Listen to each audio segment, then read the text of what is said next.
Bonjour, Bonjour. on est avec Christian Garros, un ancien très très grand champion de l'âge d'or du Muay Thai, qui a été champion d'Europe et champion de France et qui a Et combattu vice-champion du monde aussi. vice-champion du monde, excuse-moi, Bah ouais, non, mais qui a combattu énormément en Thaïlande. Donc il va nous raconter une petite anecdote thaïlandaise. Ça va du Cap Serge, merci pour ton invitation. Avec plaisir. Donc c'était Alors, ouais, c'est mon à combat. Pichai, c'est ça. Alors, j'avais boxé à Pichai, à Pattaya. Il y avait Danny Bill aussi qui boxait. C'était Songchai Ratanasuban qui organisait. D'accord. Et puis, on avait fait la préparation dans un camp en Thaïlande. Et puis, lors de cette préparation, je sais pas, je me rappelle, c'était un camp qui était un peu vétuste. Et puis, on voyait À des Bangkok, rats. c'est À Bangkok. ouais. Je peux plus te dire le nom du Ouais. camp, je sais plus. Mais on voyait des rats passer, puis au moment, je faisais du sac. Des rats, puis carrément. Oui, des rats, je te jure. J'ai Ouais. vu des rats qui passaient comme ça. J'étais bon, Ouais. c'est pas grave. Et puis, tant qu'on s'entraînait, puis à un moment, j'ai marché sur quelque chose. Bon, ça va, je C'était continue quoi, mon un bout de ferraille, un truc Je sais pas, j'ai eu l'impression que c'était plus un bout de verre. Il me semble que j'ai vu un bout de verre, voilà, qui traînait. Voilà. Ouais.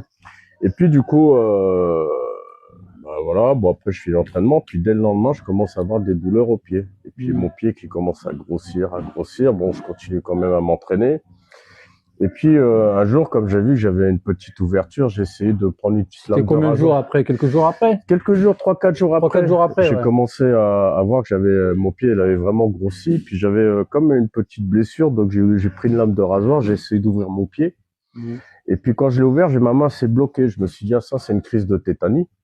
Puis du coup, je suis parti voir un médecin dès le lendemain et puis finalement j'avais attrapé le tétanos. T'avais attrapé le tétanos? J'avais un vaccin, Ouais. j'avais un vaccin qui était mon vaccin était fini depuis 2 mois. Ah putain, t'as pas eu de chance. Ouais, j'ai pas eu de chance là-dessus. Et ça s'avère qu'après, du coup, je voulais pas annuler mon combat, mais j'ai fait mon combat contre Apicha avec Ton combat, il avait lieu dans combien de temps contre Apicha? Alors, quand j'ai commencé l'entraînement, j'ai dû attraper ça, c'était 6 jours après exactement. 6 jours après. Donc après, j'ai boxé avec un pied, avec le pied avec le tétanos. T'as fait le combat quand même? J'ai fait le combat quand même parce que je voulais pas y renoncer. Tu sentais une douleur et tout? Oui, j'avais une douleur, mais après. T'as mis ça en mode guerrier, allez, on y va. Après, ouais, tu sais, tu fais pas attention. Ouais. Après, tu vas, tu commences à boxer, et puis voilà. Puis c'était vraiment une très très grande soirée à Pattaya, qui a réuni beaucoup de grands champions. Parce que à Pichai, attention, c'était une pointure. C'était une pointure. Plus de 300 combats. Et je suis content parce que. Bon, ils m'ont donné perdant, mais là, le public, il a sifflé. Comme d'hab, c'est un des combats que j'estime j'ai été volé. Il y avait un bon match nul. D'ailleurs, il y avait Pascal Igliki qui était là et qui avait fait un article là-dessus en expliquant que c'était un bon match nul, quoi. Ouais. Mais je l'ai quand même boxé avec le pied défoncé. Avec le pied défoncé, vraiment. Bon. Et puis, il s'avère qu'après, quand je suis rentré en France, j'étais à l'hôpital et j'étais obligé d'être en béquille pendant 2 semaines, voilà. Donc sinon. On dit que sinon, ça aurait pu s'aggraver. Ça pourrait s'aggraver, ça pourrait aller même jusqu'à, comment ils appellent ça? Non. Une amputation, mais c'est pas, ça fait comme, tu sais, un peu comme de la gangrène quand le sang tombe pas. Donc ils m'ont obligé, m'ont donné des médicaments, plus obligé d'avoir pendant 2 semaines les béquilles. T'as eu chaud. Voilà. Ouais, non, j'ai eu chaud, mais c'est une anecdote que j'oublierai pas parce que j'ai vraiment souffert. J'ai vraiment souffert et deux, j'ai quand même été boxé avec le pied comme ça. Et il était hors de question pour moi que j'annule le combat, quoi. C'est-à-dire que même avec un tibia, une jambe en bois, j'y serais allé quand même. Ouais. Non, j'avais été, c'est super. Voilà, super anecdote, ça. Ouais. Magnifique. Une autre que j'aime bien aussi, c'est comme je boxais là-haut à la télé en Thaïlande et puis je commençais à être coté, j'aimais bien parce que je me baladais dans Bangkok et puis après tu avais tous les chauffeurs de taxi, les gens qui me reconnaissaient et puis j'avais l'habitude de faire une technique, c'était je sautais, je sonnais, alors je faisais les genoux sautés, mais je sautais, je mettais le coup de coude sur la tête ici. Ouais. Et à chaque fois que je marchais dans la rue, d'ailleurs, les Thaïlandais me disaient, Galos, il faisait comme ça. Et là, il faisait, tu sais, genre le petit saut comme ça. Donc, c'était vraiment des bons petits souvenirs. Ça, et puis j'ai aussi, quand j'avais fait mon premier combat, je m'étais entraîné dans un camp qui est situé à Changbuli. Pour expliquer, Changbuli, c'est entre, vous avez Bangkok qui est ici, voilà, vous avez Bangkok qui est un peu au nord, Pattaya un peu au sud, et puis c'est au milieu. Ouais. Et là, on avait l'habitude, le matin, on se levait à 5h, à 5h30, il y a une camionnette qui venait nous chercher, qui nous emmenait à 12 km. Et on avait 12 km à faire en footing tous les matins pour retourner au camp. Et il s'avère qu'à chaque fois, on longeait des falaises. Et ces falaises, elles étaient remplies de singes, de petits singes. Là. Des petits singes, ouais. Et un jour, je te jure, on était en cours. Les petits singes, je sais pas, ils nous ont regardé bizarre. Ils nous ont coursé. Je te jure qu'on a cavalé. Pendant le footing? Pendant le footing. Et à chaque fois, on passait, ils nous regardaient toujours bizarre. Et un jour, on s'est fait courser. En fait, vous étiez sur leur territoire, peut-être. Ouais, bah, c'est ça, on passait le long de la route. Mais c'était impressionnant parce que j'avais jamais vu ça, ouais. Il y avait comme des petites falaises. Et puis, ils étaient tous là. Et puis, ils te regardaient passer comme ça. Et un jour, je sais pas, ils ont pété un plomb et ils nous ont coursé. Ben, je peux te dire que j'ai cavalé. Accéléré. Ben, moi, j'avais 4-5 singes hein, qui me coursaient. Hein. De petits, en fait, je regardais, j'ai taillé ma route vite. Non, bon, ça, c'était pareil, une petite anecdote sympa. Ouais.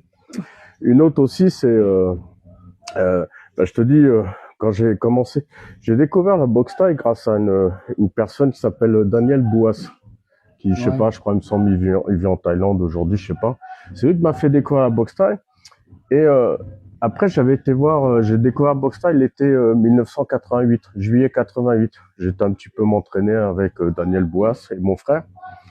Et en août 88, il y a le film Blue Sport qui sort. Ouais, et quand Blue Sport il sort, dedans il y a culte, ouais, mythique. Hein.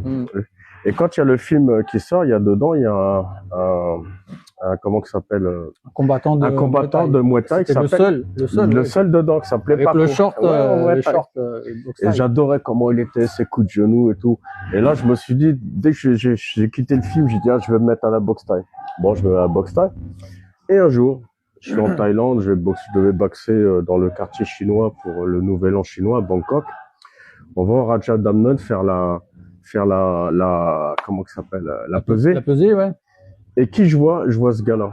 Je vois ce gars-là, Paco. Et j'ai fait, mais non.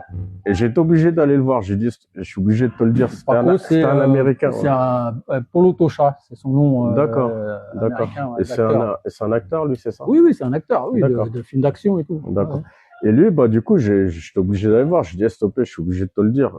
Voilà, je lui dis, moi, j'ai commencé à boxe thaï quand je t'ai vu dans le film Blue Sport. C'est toi qui m'as fait kiffer. Ouais. Alors il me dit, oh, il m'a dit, s'il te plaît, dis-le à la télé. Donc il ramène sa télé. Donc je dis, bon, je suis devant la télé américaine. Et puis il me dit, je dis, I start Muay Thai boxing when I show this guy in a Blue Sport movie. Ah ouais. Et t'es content. Puis après, bon, on a fait notre combat. Ça s'était pas bien passé pour lui ce jour-là. Moi, ça s'était bien passé, donc ça va. Ah, il avait perdu au point. Et toi, ouais, il avait perdu au point. Toi, t'avais battu en taille. Moi, j'avais battu en taille, un bon taille aussi. Ah ouais. Donc non, ça va quoi. Voilà. T'étais dans le même vestiaire que Paco. Ouais, dans le même vestiaire parce que bah tu sais très bien qu'en Thaïlande il y a pas de vestiaire. T'as un vestiaire pour marrant, tout le monde. Ben, franchement, j'ai trouvé ça m'a toujours impressionné ça parce que ça t'es obligé d'être fort psychologiquement après. Ouais. Parce que même quand j'ai boxé au Lumpini, c'est pareil. T'as Lumpini, on est tous à côté. En plus, on est sur des tables, genre que les gens, le restaurant, tu vois. Il y a un petit restaurant dans le Lumpini. C'était là qu'on se passait sur les tables. Et puis chaque fois qu'on boxait, on se retrouvait toujours, tous les boxeurs ils étaient ensemble. Donc après, c'était marrant parce que tu vois, t'es en train de faire ton shadow, tu t'échauffes, t'as ton adversaire à côté, on se jette des petits coups d'œil comme ça, on regarde un peu ce qu'il fait. Voilà. Et après, c'est pas du tout la même ambiance. Non, mais franchement, je trouve que ça te renforce vraiment mentalement, non, mais c'est bien psychologiquement. Que t'aies eu un truc avec Paco, parce que moi, tous les deux, vous auriez pu rencontrer au Raja Van Damme. Ouais, voilà, mais comme Van Damme, j'ai eu l'occasion de le voir 2 fois parce que c'était un ami Adidas avant à l'époque. Ah ouais. Et donc il était rencontré déjà. Je l'ai déjà vu, moi une fois, il était déjà venu. En Thaïlande? Non, pas en Thaïlande. Au Derek. Au Derek, il était venu à la Courneuve. D'accord, ouais. Parce que c'était l'ami Adidas. Ok, d'accord. Après, voilà, pour dire après, pour revenir à la Thaïlande, ouais, j'ai plein de choses. Non, mais là, c'est déjà des bonnes petites anecdotes, là. Comme j'ai pu boxer avec, en compagnie de Dekers, il y avait Manuento et Di Sabang, on a boxé dans les ruines du plus vieux temple de Thaïlande, à Boulinam. Panung Mong, là? Oui, voilà. Wat Panung Mong. Ouais. Oui. Franchement, c'était, voilà. Incroyable. Et, franchement, ça a été un honneur pour moi, parce que quand j'ai su que c'était le plus vieux temple, les plus vieilles ruines C'était quoi, une organisation qui était, dehors, ils avaient c'est Songchai. Moi, je boxais que pour Songchai. Non, mais ils avaient mis le ring et tout. Oui, tout était à côté du temple. Franchement, j'ai boxé que dans 3 stades, moi. le Lumpini une fois où j'étais le premier Français à mettre un KO. Donc ça aussi, c'est un honneur pour moi parce que c'est comme si tu demandais à un gars de la boxe anglaise qui va au Madison Square Garden ou au César Palace. Qui met un KO. Voilà. Et moi, j'ai été le premier Français à mettre un KO. Là, pas le premier Français à boxer, mais le premier Français à mettre un KO. Et tu te rappelles du taille, non? Le taille, je me souviens pas parce que regarde, j'ai boxé 22, je suis à, je crois, 23 tailles. Je pourrais te dire que je pourrais te sortir que 5 noms sinon. Les autres, je sais pas. C'est moi, j'étais en Thaïlande, on me dit, bah, un taille classé quand même. Oui. Il était numéro 5 de l'Olympique. Et bon, après on me disait bon tiens vas-y Garros tu boxes lui, bah, j'y allais. Moi j'ai boxé champion de Thaïlande, champion de l'Olympique, je sais même pas comment il s'appelle. Voilà, je sais même plus. Et ce qui est bien avec Songchai, c'est que j'ai pu boxer dans toute la Thaïlande. Comme j'avais boxé à Stone, tu vois, c'est une anecdote aussi, je suis content. C'était la Thaïlande contre le reste du monde. On était 10 étrangers contre 10 Thaïs. Et moi j'avais boxé un champion de Thaïlande. Je veux pas dire son nom, je m'en souviens pas.